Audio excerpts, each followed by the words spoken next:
So do you want me to start now? Yeah, Okay. perfect. Helping Parents Heal is a non-profit organisation dedicated to assisting bereaved parents to become shining light parents by providing support and resources to aid in the healing process. We go a step beyond other groups by allowing the open discussion of spiritual experiences and evidence for the afterlife in a non-dogmatic way. Affiliate groups welcome everyone regardless of religious or non-religious background and allow for open dialogue. Attendance today at the Helping Parents Heal UK meeting is voluntary, and we are here for the benefit of learning from and sharing with other parents whose child has passed away. It is understood that our discussions are intended to be confidential and not designed to replace traditional therapy or spiritual counselling. However, these Zoom meetings are helpful to parents around the world, and they are posted on YouTube so that affiliate members who are not able to watch this meeting live can also watch. Helping Parents Heal offers a wide variety of speakers to allow parents to be informed about many possible ways to heal, to connect with their children, and to learn about the afterlife. The views expressed by our guests do not necessarily reflect those of Helping Parents Heal, and we ask that you take from their presentations whatever may benefit you personally. Welcome everyone, and welcome particularly to Elizabeth. Thank you. Thank you, Jo. And I am going to read a short bio for Elizabeth.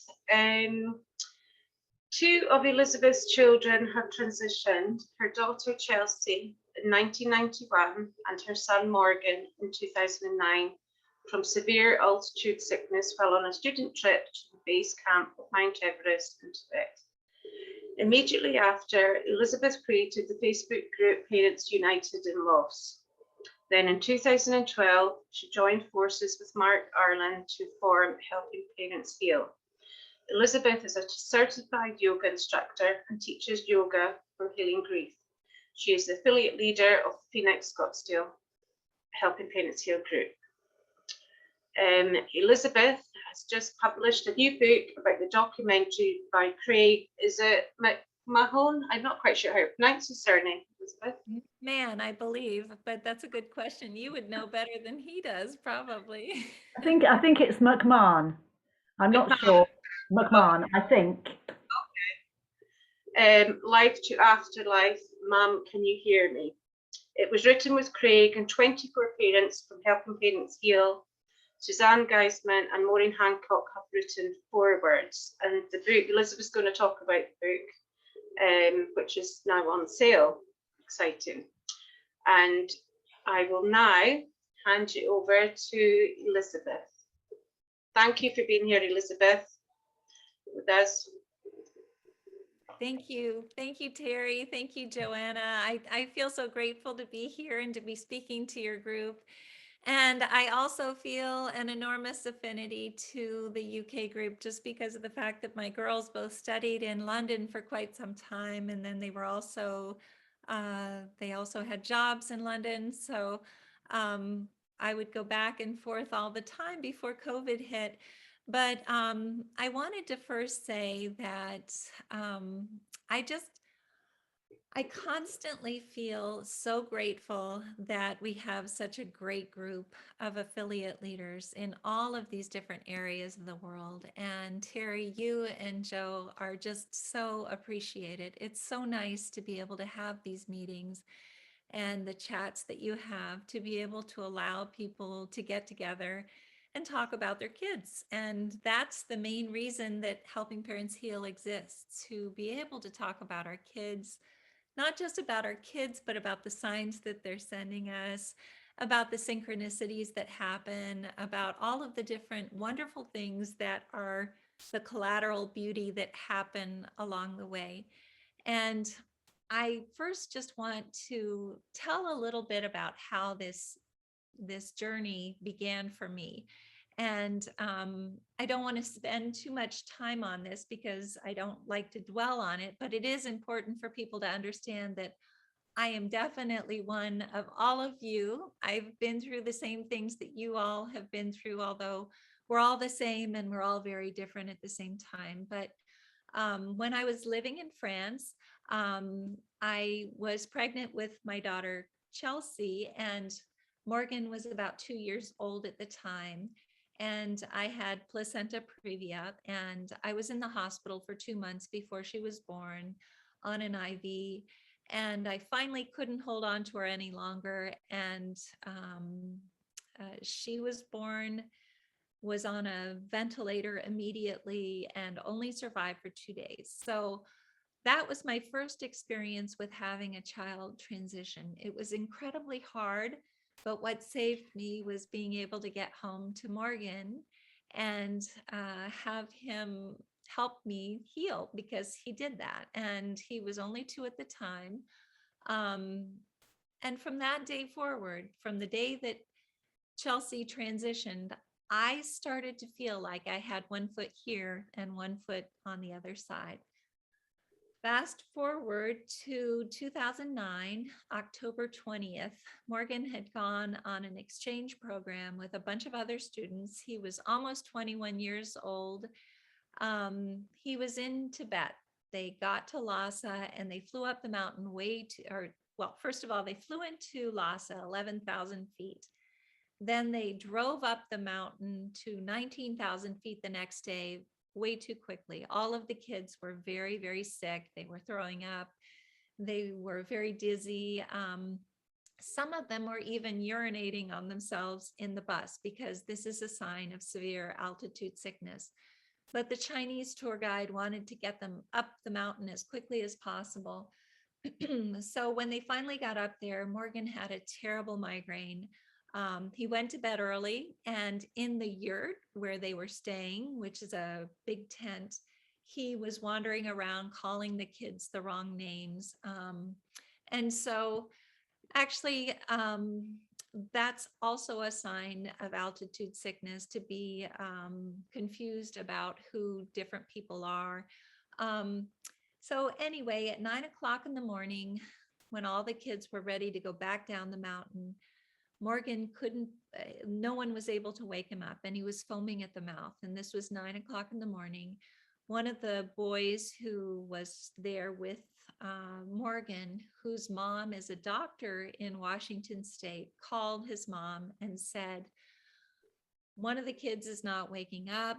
He's foaming at the mouth. What do we do? And she said, get him down the mountain as quickly as possible. And so my son, who is and was 280 pounds, 6'7", was loaded onto the bus by these 13 kids, because there were no real supervisors on. Initially, there were supposed to be 2 professors, but there was nobody there really to supervise. They got him onto the bus. They started down the mountain. And in the meantime, I was able to get the phone number from the director of the program. So he gave me Morgan's roommate's phone number, and I called Colin's phone number. And during this time, Morgan had stopped breathing. So they got him off the bus and they were doing CPR on him, but none of these kids really knew how to do CPR. And Colin told me, Miss Boisson, it doesn't look good. I don't think we're going to be able to save him. And so I told Colin to put the phone up to Morgan's ear. And I told Morgan that we loved him, that we were proud of him, and not to be afraid. And I was here in Cave Creek, Arizona. He was over in Tibet, and I felt him hug me. And it was one of the biggest hugs that I've ever felt. I knew he was with me. And before this time, I had never even studied about the afterlife. I didn't know anything about it.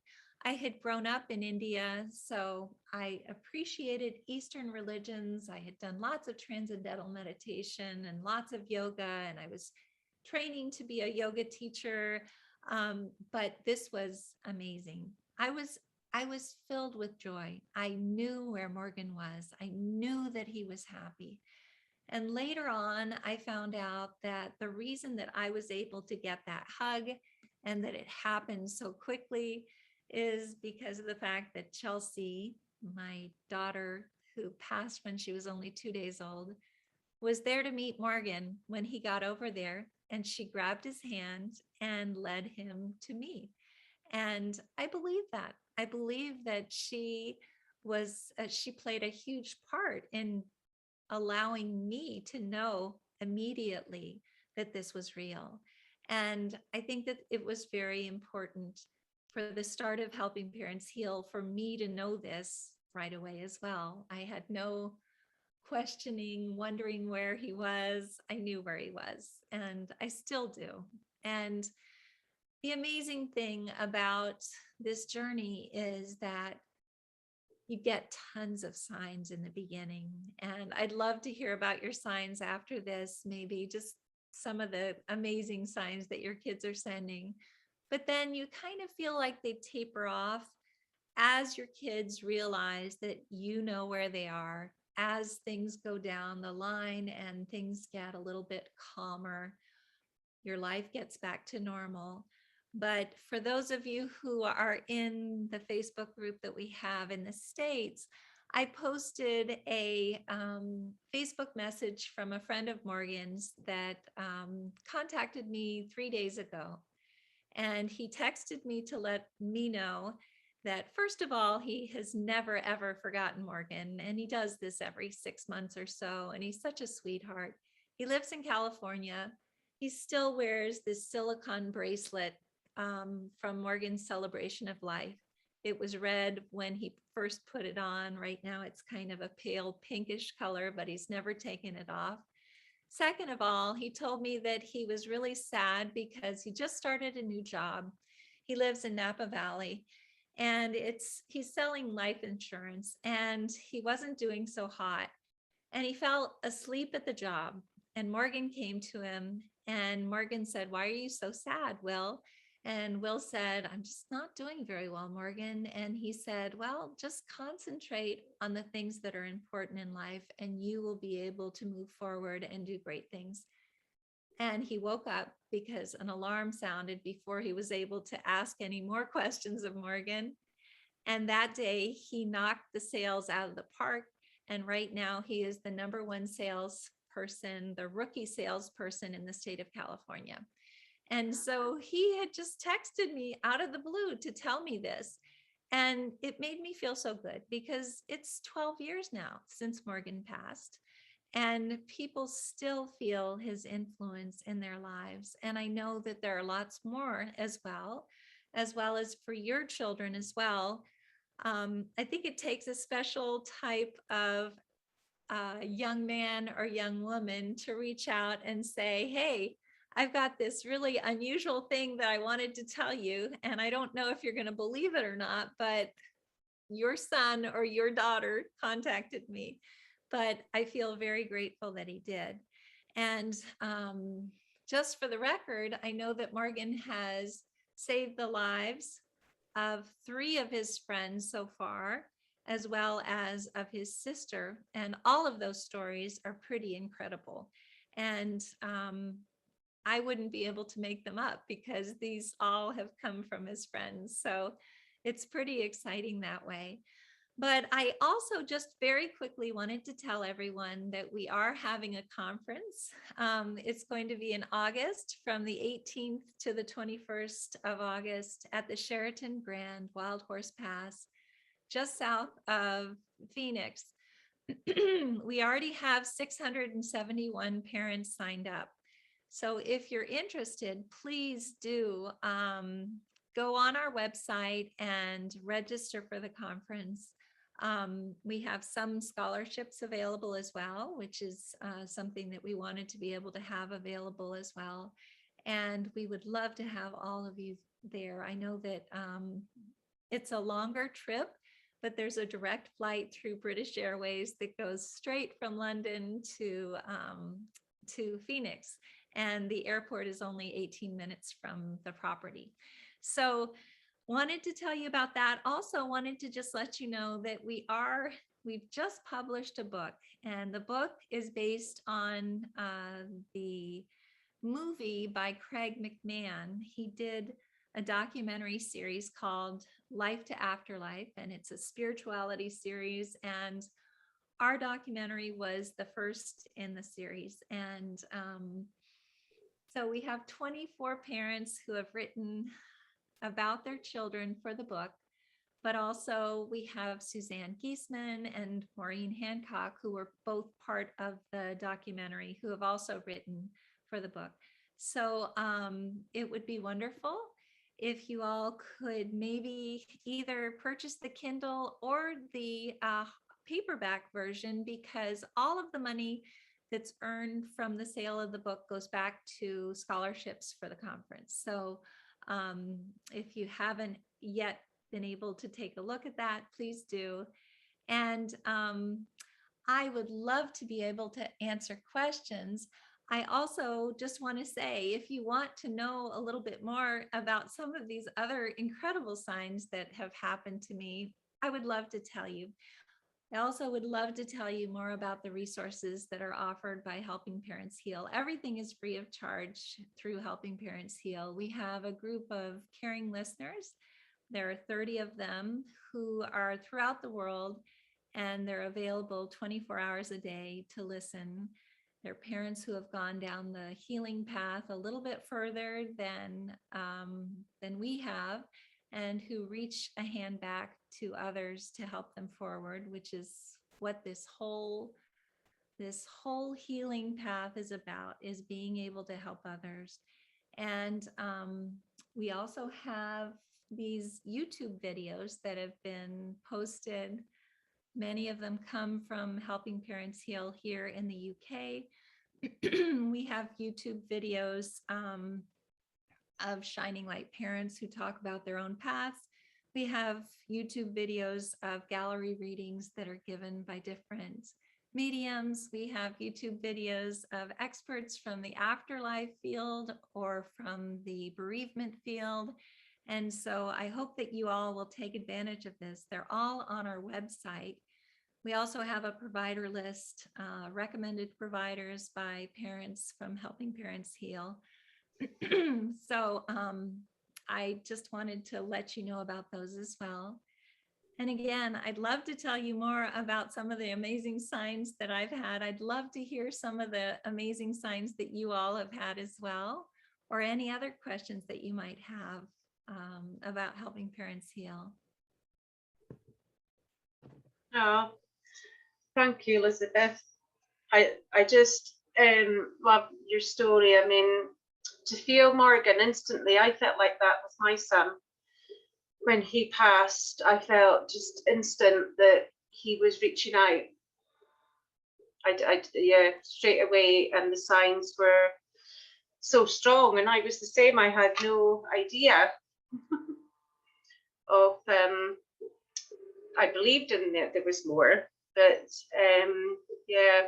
And then it was numbers actually, and I was driving one day and I looked at the time and it was 14:03, and then I just was influenced to look at my mileage, and the last 4 digits was 1992, and that was Rick's exact date of birth, 14/3/1992. And he would show that a lot, and then all the playlist of his songs, which were, you know, they weren't, he liked all sorts of music, even old style music that I liked, and they all started coming on the radio, and then this whole new belief system opened up, and that was my journey as well. It just started straight away, and it's just amazing. That's beautiful. Well, I feel really fortunate because I feel like Morgan is constantly almost mind-bending. He's teaching me new ways of looking at these different signs and synchronicities that he sends. But he has very, very active friends who are constantly contacting us. And one in particular was the mascot at his university when Morgan was a cheerleader. He was a cheerleader for the University of Arizona. And the mascot, Wilbur Wildcat, turned out to become a firefighter later on in life. And so in one of the first fires that he was fighting in Peoria, he was in the garage of the house, and they were about to push a car out of the garage in neutral, he and his buddy, firefighter buddy. And the firefighter was looking at Dan in front of him, who was about to push the car. And all of a sudden, Dan felt these enormous arms grab him from behind and pull him backwards and almost off his feet. And then a huge air conditioning unit fell right where Dan had been standing. And Dan knew that that was Morgan who pulled him backwards.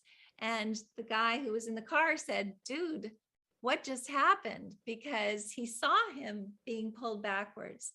But that was such an exciting thing when Dan told us about it. As a matter of fact, that's one of the things that I talk about in the book, because I asked Dan if I could use that.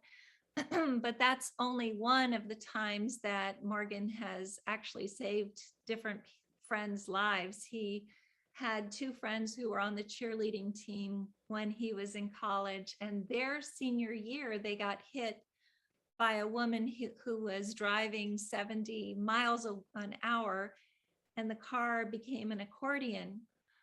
And they escaped without a scratch. And they both said that they felt Morgan pull them out of the car and there was nothing wrong with them, which is pretty amazing. He has another friend who lives here in Cave Creek, and he was driving to California on a road that's called the I-10. And it was nighttime, and some of these trucks lose their big pieces of rubber on the road, and he crashed into some of these huge pieces and went flying. He was airborne into the median of the highway, and as he's airborne, he felt Morgan beside him, and Morgan grabbed the wheel and helped him. And he said that he knows that Morgan saved him in that crash as well. But I think that the one instance that's the most amazing is something that happened to my daughter. And this was when she was studying in Paris, and that is also in the book. And luckily she agreed to allow me to put it into the book. And if you all would like to hear it, I'll tell that one to you. But again, if there are any questions, I hate to just go on and on about these validations. I'd love to hear other people's validations. I think everybody's happy listening, Elizabeth. There is a question we could maybe do, and then you could share your story. Elizabeth, can you please share where you believe our children go when they transition? Oh my goodness. They're still right here. They're with us. I don't believe that they go any place besides here. I feel like our kids are one sheet of wax paper away from us. So they participate in everything that we do. We don't necessarily participate in everything that they're doing because we don't know how to. It's a new way of living, but they are that close to us. And in fact, it's interesting because I was having tea with Isabella Johnson one day, and I was sitting with two other moms, and Isabella is unusual because she can't see people's faces. She can see spirit instead. So she always tells us she just gets eyelashes put on because she can't do her makeup. She can't see her own face in the mirror. And it was really funny because we're all sitting around the table. I have two kids in spirit. The other two moms each had two boys in spirit. And we asked her what they were doing, what kind of interaction they had. The two boys were really close friends here on Earth. And they both were really into motorcycles. They both actually had motorcycle accidents. So the one mom was saying, "Is he stroking my hair? Is he telling me how much he loves me?" And Isabella said, "No, they're telling fart jokes." And I thought it was so funny because she said they're the same way that they are here. They're just in a different dimension, but they were laughing all they could. They were having a blast. They're, you know, and there's nothing but love there. So I believe that where our kids are is home, and we are still in school. We're here for a reason. We're here to be able to make a difference in other people's lives and to make our kids proud. And I always like to talk about the fact that way back in the day, when dads were able to see the kids that were born in the maternity ward and they're standing there and saying, "That's my son, that's my daughter." I feel like our kids are doing the same thing, saying, "That's my mom, that's my dad." And they're so, so proud of us. And I also think that that we do have a lot of work to do. I think that our kids finished up everything that they needed to do, and they are happy, healthy, and as I said, home. Um, and they're all friends. All of them are friends. That's something that I have been shown over and over again. In fact, we had meetings in person for many, many years here until COVID hit. And Carol Allen, who is our affiliate leader for Cave Creek, one day had about 40 people in her house, moms and dads, and there was a new dad and a new mom there. And I came into the house and the energy was just through the roof. And so I said, let's do a guided meditation beforehand so that we can kind of bring the energy down. And the new dad who was beside me said, "Oh, I'm so glad you did that. I was about to jump up and run out of the house because it was just so intense." And so I said, "Would you like to share your son first?" So he shared his son first, and then the moms shared her son as well. And we went around the circle. And as we got to the end, he was saying, "I need to say something else. Is it okay if I say something else?" And I said, of course it is." And he said, "I wanted to say that I see all of the kids here. There are at least 40 of them. It looks like there's even more than 40. It looks like they brought all their friends. And I wanted to tell you that every time one of the parents smiles, they high five each other." So I just want you guys to know that they get so excited when we are happy. That is their goal.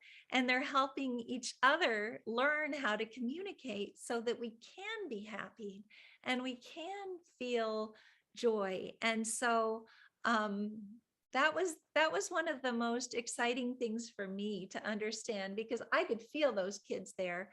My ears ring really loudly when the kids are around, but I can't see them the way some people can.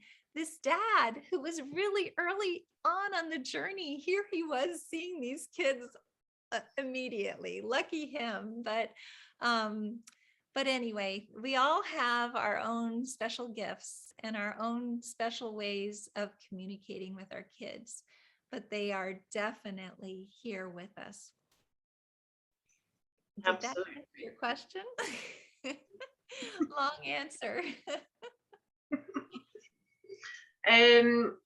Jess is asking, what is the qualification criteria for the conference scholarships?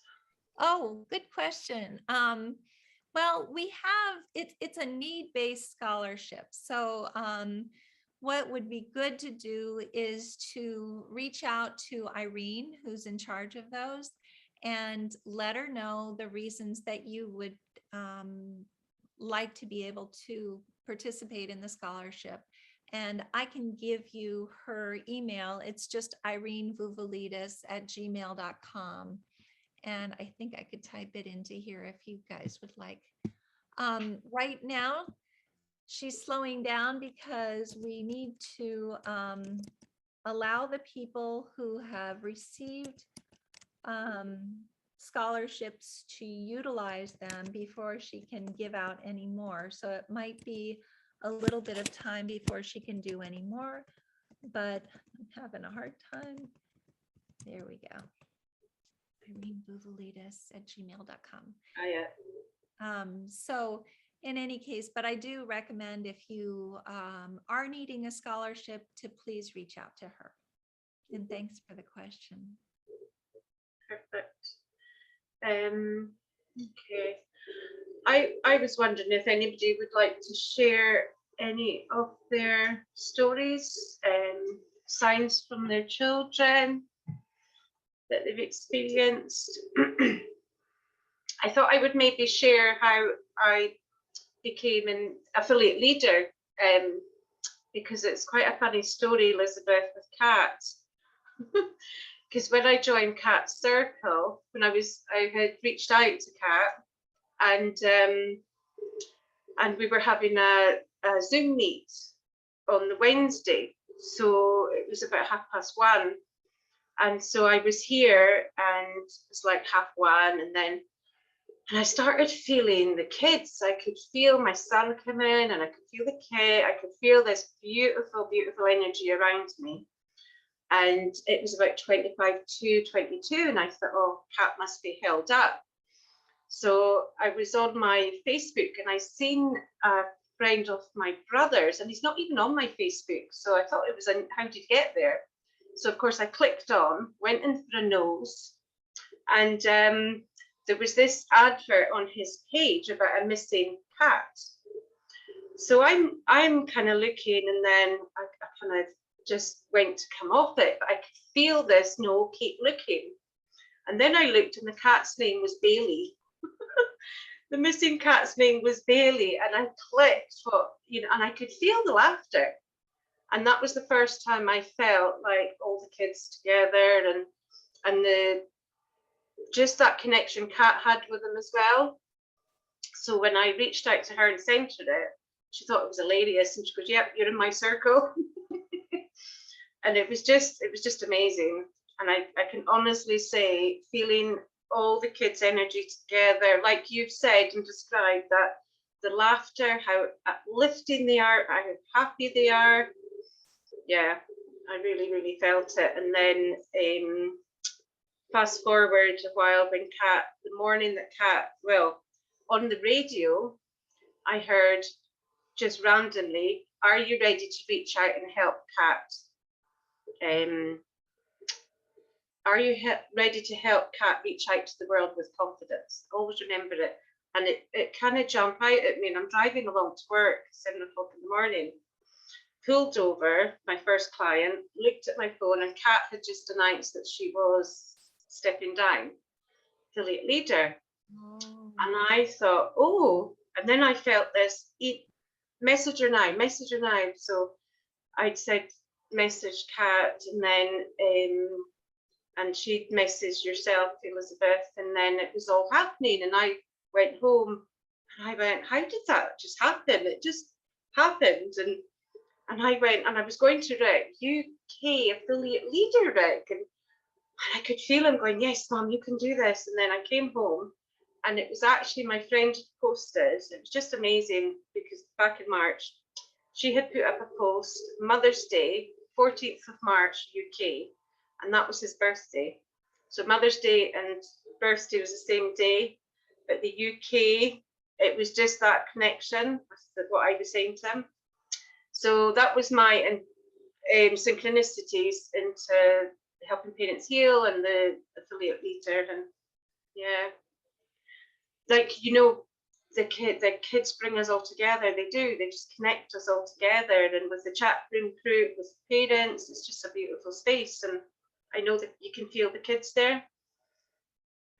Definitely. That's a wonderful way to connect with the kids through the chat. I know that is something that they really enjoy. And I'll tell the story about Alix, because I'd just love for you all to know that our kids, if they have siblings here, they watch over them. They watch over us. They watch over them. They are so concerned about making sure that our lives here are wonderful. And so my daughter, when she was in Paris, she was studying at Sciences Po, and she had gone to a New Year's Eve party, and she had a little tiny black dress on, and she had taken migraine medicine before she left. And then she had some champagne when she went to the party.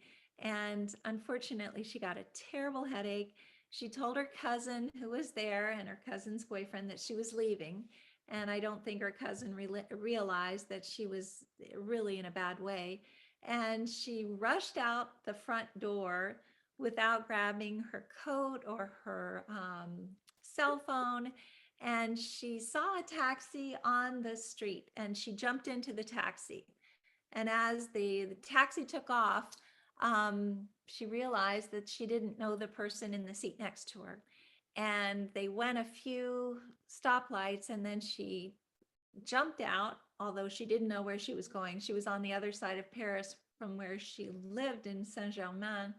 She looked up at the street sign, which was on the wall, and she realized she had no idea what this street sign was. And it started snowing. And here she is in a little tiny black dress. And that's her last recollection that she has before the next morning she's being shooken. Her roommates are shaking her awake and saying, Alix, it's time to go. We're going to Portugal today. We got to catch a train. And Alix was in her bed all the way across Paris.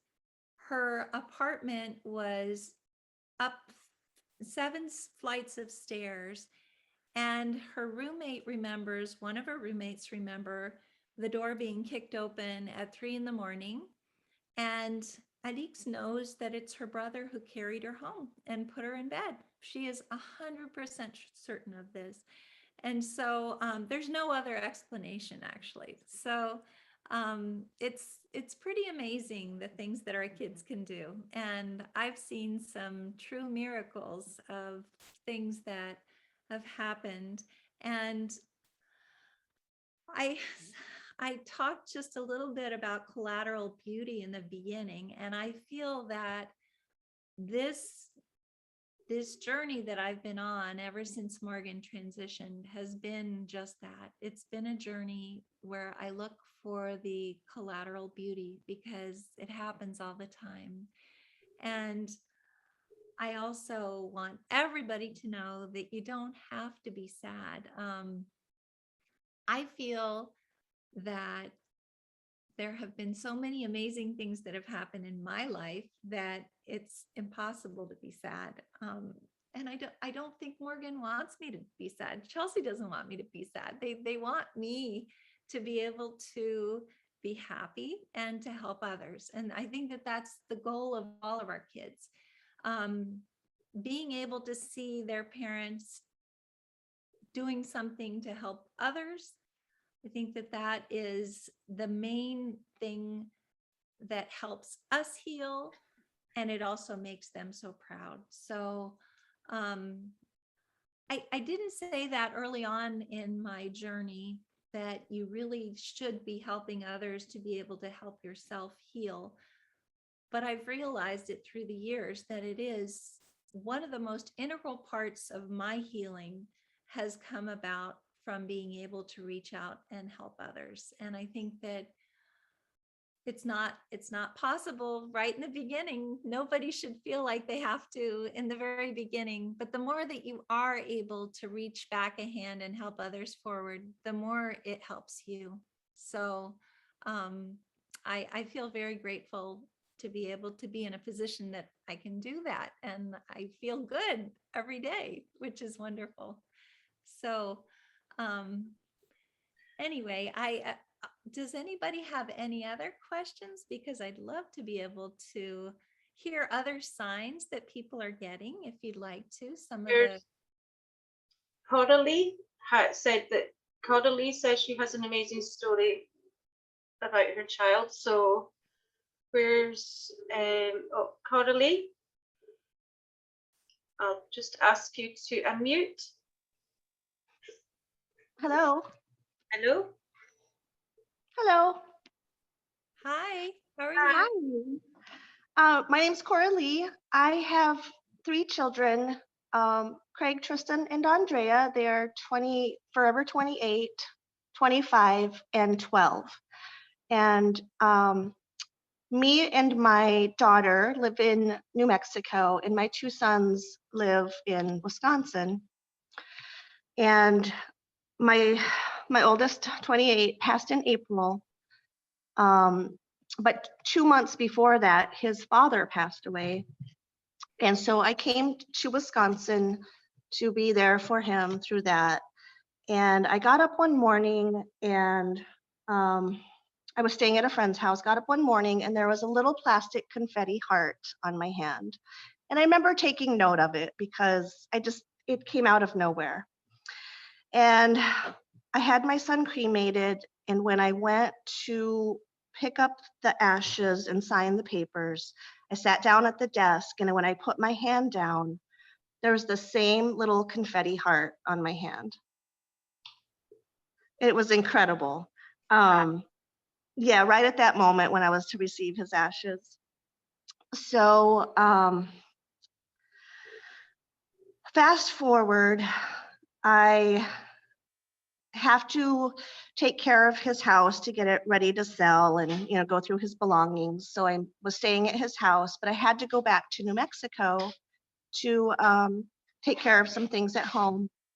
And so my other son agreed to stay at the house while I was gone at my other son, at my son who has passed. I hope I'm telling this story coherently. So while I was in New Mexico, there was a piece of confetti on the floor, a little bat. This is that plastic confetti, all of it. And the last time I had had confetti in my house was several years before at Halloween. So I remember taking note of it, but I thought, well, it's on the floor. It could have come, I don't know. But the day before I was going to come back to Wisconsin again, I sat down on my couch and on my coffee table was that little piece of bat confetti right in front of me. And I remember saying, okay, Craig, I guess confetti is our thing. Which made sense because when his little sister was 2 or 3, I threw a birthday party for her and we threw confetti all over the house. And of course it stayed in the house forever and ever. A different house though.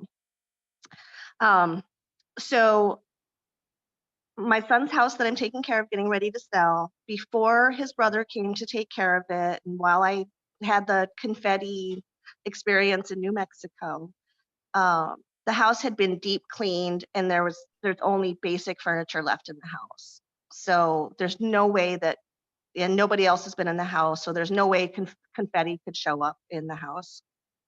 It's bare bones. And so when I came back to Wisconsin this last time, I stayed in a motel in Milwaukee, and my younger son came down with his girlfriend and they stayed the night because it was his birthday. And we took a tour of the motel because it was a historic building. And my son bent down and said, oh, look, there's a piece of confetti. And then he found another one, and I hadn't told him about the confetti. And I said, you're not going to believe this. And I told him everything that had happened. And he said, well, you're not going to believe that while I was staying at Craig's house, I found 2 big pink pieces of confetti on the living room floor. And he said, I remember thinking, where did these come from? That's amazing. How wonderful. What a fun thing to have as a sign too. Confetti. Yeah. Great. And I think he was telling us, continue to celebrate and be happy and celebrate birthdays and have fun. Of course, yes. Confetti is a celebration. That's beautiful. Thank you, Coralie. Thank you. Thank you. Okay, Jess would like to share. Where are you, Jess? There you are, Jess. That's just a mute. Yeah, I'm unmuted now, I think. Hiya. Mine is not massive. There's no life-saving, there's no repetitive or anything. But my son passed, and he'd been ill for a while, but it was really unexpected, and it followed 14 weeks of being in hospital, and it was all very traumatic for me and my other 2 children. And a couple of weeks after he'd passed, it was just before Christmas he passed, and it was just after Christmas, and everyone had gone and we were on our own in the house, and we decided we'd just clean, just to do something. And we cleaned the house and it was spotless. My kids had hoovered, I'd put my 7-year-old to work. He was dusting and hoovering. Anyway, the house was spotless. And I went upstairs because I'd just taken delivery of my ring with my son's ashes in, which you can just see there. And I'd just taken delivery of that. And I went upstairs just to have a moment.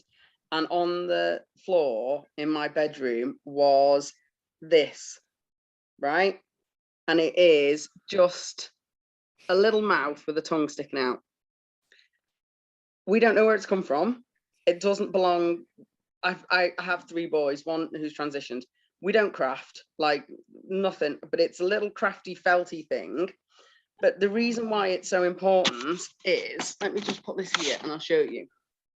Pretty much every picture we have of Dylan, his tongue is sticking out. Oh, That was kind of his thing. And the best one that shows it is, let me see if you can see this. oh. So it's just kind of his thing. It always has been. So literally, and I was like, where's this come from? Because it's just so alien to our house. And we hadn't had anyone over because obviously it'd been Christmas and all the rest of it. I thought, this is the weirdest thing. So I'm sat on my bed and I've got this and I've opened the ring, which is heart-shaped. And I look down on the floor again. And again, like, it looks like someone's opened a craft box. There's a heart and it's like off the back of a craft jewel heart.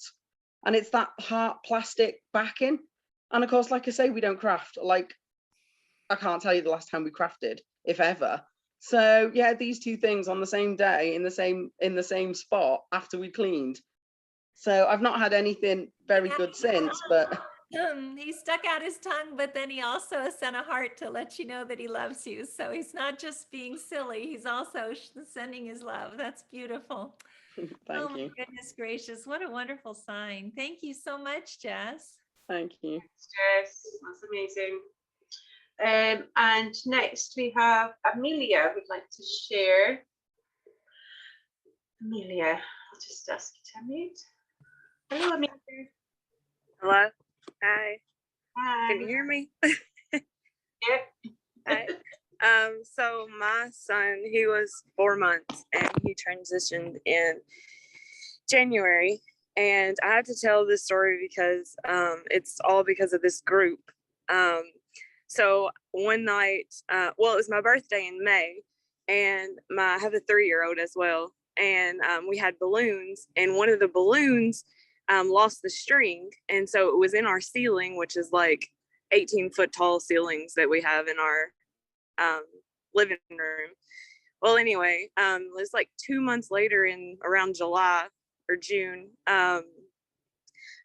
I got caught up in YouTube videos of helping parents heal, and I somehow wound up on Lori and Garrett's story about the spirit box, where Lori talked to Garrett, and she told the story about the balloon, where the balloon floated, was like attached to her, and they were saying, I think that's Garrett. And she was like, Garrett, if it's you, float to the ceiling, and Garrett, if it's you, float to the floor. If you haven't watched, that's really cool. But anyway, so I was watching that, and not that I was like skeptical or anything, but I was like, oh, that's kind of, cool. And so anyway, that was about 2 o'clock in the morning. And when I went to bed, I woke up at 4 a.m. and that balloon from my living room had floated from my 16-foot ceiling down through our hallway. I'm like shaking, sorry, through our bedroom door, and was hovered over top of me and my husband. And I knew, instantly, like I could just feel the energy. And that's, this group, that's when my whole grieving process completely changed, because I realized, that he is here.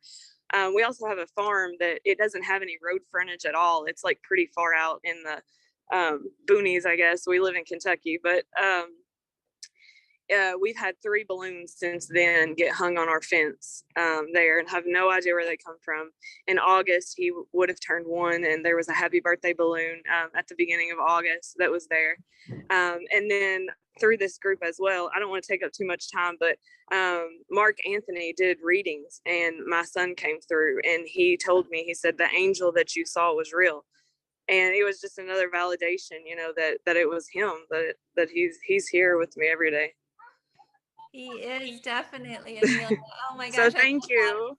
And I just want to tell you that story about the balloon is also in this new book for Helping Parents Oh, Heal. really? Lori tells it in there. And I know she did talk about it for the Spirit Box as well. But I am just so excited that you also have had this experience. I must Well, say, I just thank you.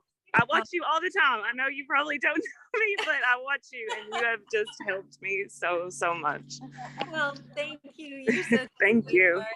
Oh my gosh, it makes me feel so good. I also just want to say though that we have another mom in Helping Parents Heal who had a balloon that was part of a bouquet for her grandson, and one of the balloons just disappeared, and they couldn't figure out where it had gone. And she said, "I'll bet it's gone into Derek's room."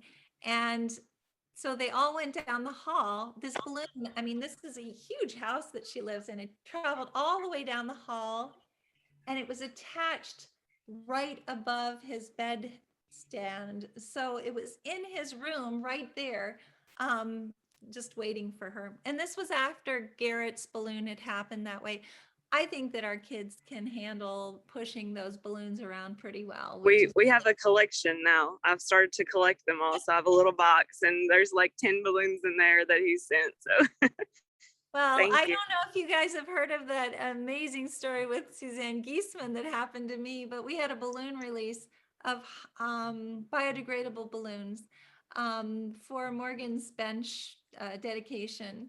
And they were shaped like doves, and they had biodegradable twine on them as well. I'm never going to do that again, though, because it takes a while for the balloons to biodegrade. So that's not something that I'd ever do again. But anyway, we let the balloons go, and 2 days later, Suzanne had an event in Mesa, which is about 90 miles away. And as they're driving back from Mesa, one of those balloons that should have been dead by then on the road, I mean, somewhere in Spurcross Recreation Park, came dive bombing her and went over their car and out and back to the back side. So she called me on the phone and she said, "Elizabeth, you won't believe where one of Morgan's balloons ended up."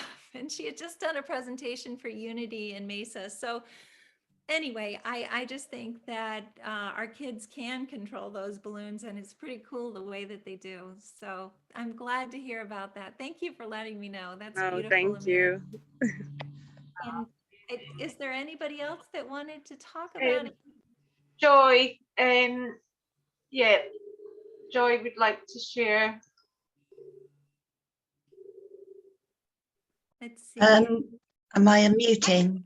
Yes. Okay, can you hear me? Yeah. Okay. Yeah, I'd like to share. My son Jack, he transisted. Well, it's coming up to 3 years now. The day before his 40th birthday in 2018, and he came through for me straight away. I was just absolutely amazed at the strength of his energy. I mean, I had been doing a little bit of development work myself before in the spiritual sense, and so. But the significant thing I thought I would like to share with you is how I started this journey and of continuing to learn about, our children and the way that they're able to communicate with us. And I decided to make a memory book. So I'd sorted out lots of photos of Jack, and I had done lots of photos of the funeral and the people who turned up and showed up and said such lovely, beautiful things about him, and it was really therapeutic for me, and I was really sort of wanting it to be a really special book. And I had come across on social media a picture. I think it's very famous, actually.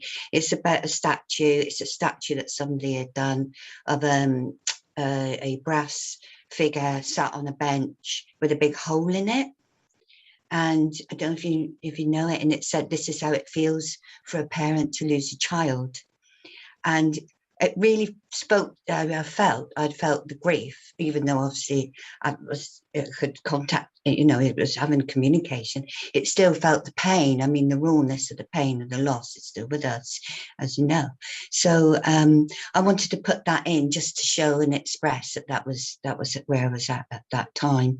And I was sat at the table. My husband was sat on the settee having a cup of tea, and I was sifting through these photos, and I picked up this one to glue it, to stick it in, and suddenly it just flicked up off the table, literally disappeared.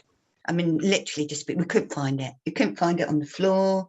We were looking around. There's not much in the sitting room. There's not much for it, nowhere for it to go. And we were like, what? And I said to, you know, John straight away, oh, Jack don't want me to grieve. He don't want me to put that picture in the book. And he said, oh, hang on, it can't just disappear. So he went and got a torch, had a look around, and we've got actually bare floorboards, and the gap between the floorboards is like minute. You can't, you know.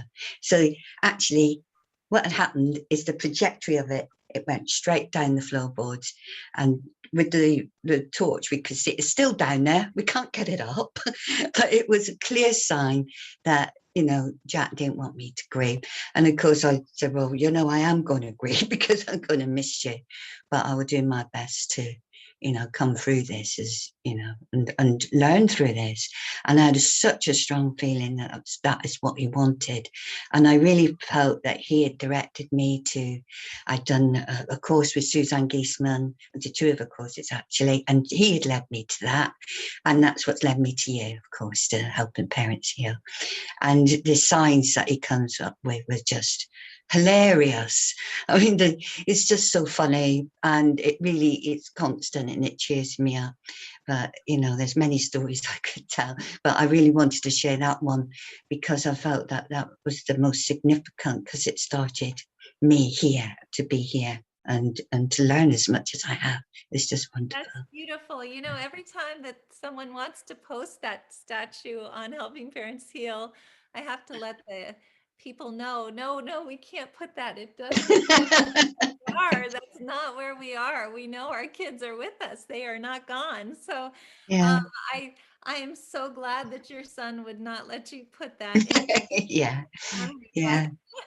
Yeah. Yeah. Beautiful statue. It is. It's a gorgeous statue. I think it's in Canada, but I think it's for people who are very early on in their journey, and we have no emptiness inside of us. Our kids are with us. Oh my goodness gracious, they are still right here. But I'm glad you discovered that. I'm glad that your son told you that. Yeah. Yeah. Yeah. Clever boy. Thank you so much for Yeah, sharing. actually, it got me going, Elizabeth. I must share. I'm quite shy about this and don't say anything on Helping Parents Heal or anything because it's not appropriate. But that led me to writing a book myself, and it's called From Whole to Whole.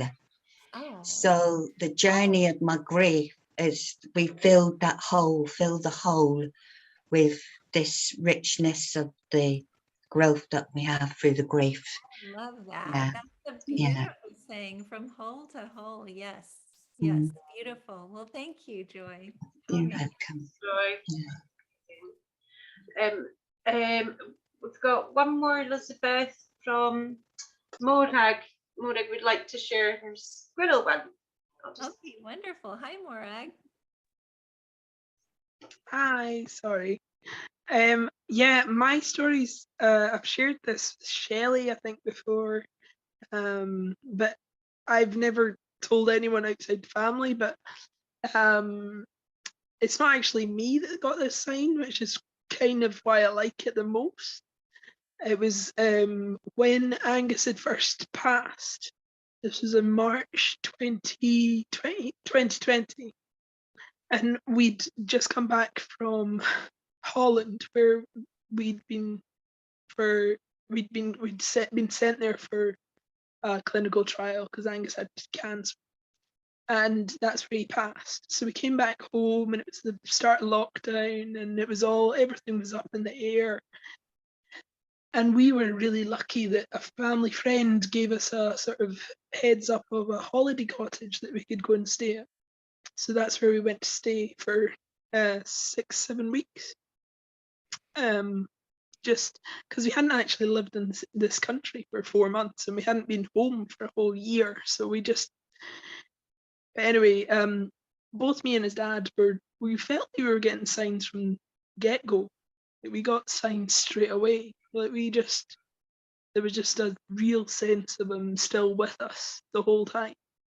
And just everything seemed to slot into place for us. Like even the way we got this holiday cottage, somebody else organized it for us, and we were just cared for in a way that we didn't expect to be. And then his dad, the cottage was right up in the hills in Scotland, and his dad was really struggling one of the days, and went up to this little wall. We call them dry stone dikes here. They're like handmade walls that have been there hundreds of years. And he's sitting on this wall, and he was screaming and he was crying because there's just nobody up here. Like he could do that there. He was in the middle of nowhere, and he was really upset, and he was making a lot of noise, sobbing, and just was like, Angus, I really need a sign. I need a really like obvious sign. And he turned around, and there was a red squirrel like 2 feet from him sitting that jumped up onto the wall and sat really close to him.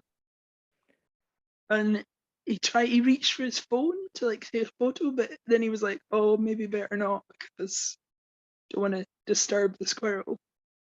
And then he just sat staring at the squirrel for like a good minute or two. And then it didn't jump like the way it had jumped on. It didn't jump off and go off on the same. It jumped back the way it had come.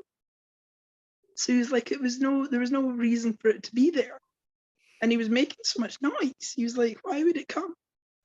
So for both of us, it's been such a big sign, because I was feeling like I was getting signs left, right, and centre, but his dad, although he was agreeing with it, I think he was needing a little bit extra persuasion. And he didn't tell me about it for about 4 days because he was so shook up. And it was just so lovely when he told me, because I was just like, well, there you go. He's going to be obvious if we need him to be. It's amazing how these animals come so close to us and have no fear. And they obviously seem like they are almost driven by our kids.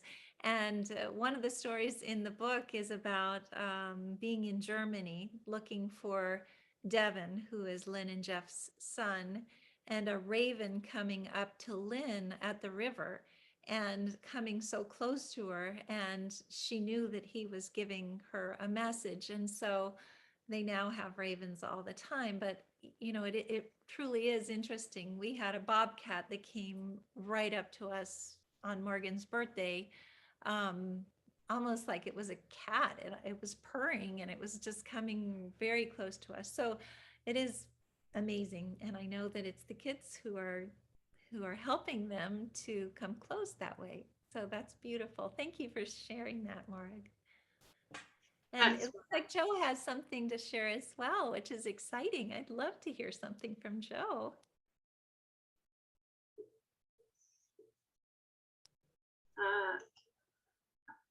Got it. Yes, it's as many of you know, my signs come through words that come to me in my head, and I suppose I could call myself a channeler now, which is a big thing to say because I'm just a mum, really. And I think what's been happening to me recently is that signs have been turning more into synchronicities, and a synchronicity is sort of happening this evening as well. And I just wanted to share two things with you. One is that when Elizabeth came over to London a couple of years ago, she gave me a gift, and this is the gift. And those of you in the UK group will know that this is the sign of the week, and here we all are together, which is amazing. And the other thing is, that I've just been listening to Gordon Smith's Helping Parents Heal video. I listened to it originally, but I'm listening to it again because we've got it as one of the items on our new book club.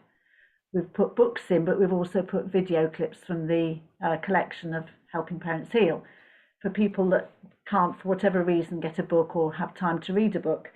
And one of the things that he said really resonated with me, and I just wanted to share it. A lot of people who are around us when we lose a child say, oh, you need to move on.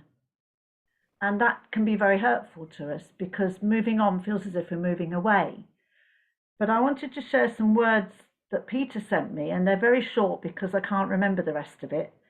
Basically, he said in channeled writing to me, I'm just ahead of you, Mum. I've just gone on ahead. And Gordon Brown said tonight, we can move on because basically we're moving forward, but our children are actually ahead of us. So it's not as if we're moving on and we've left them behind us because they're not dead. They're very much alive and they're ahead of us. We just need to move on and try and find ways to keep up with them and to walk alongside them. So I just wanted to share those thoughts. I love that, Jo. Thank you. You're welcome. It's beautiful. And I feel that they're walking beside us, holding our hands every step of the way. So when we talk about moving on, definitely we move on with them every step of the way. They are our biggest cheerleaders. They are the ones who are cheering us on, telling us to be able to be happy again, to experience joy again. But we never, ever leave them behind. It would be impossible to leave them behind. They are so much more evolved than we are. So anyway, but thank you for sharing that. That's wonderful. And what a synchronicity, yes, about the hummingbird, sign of the week.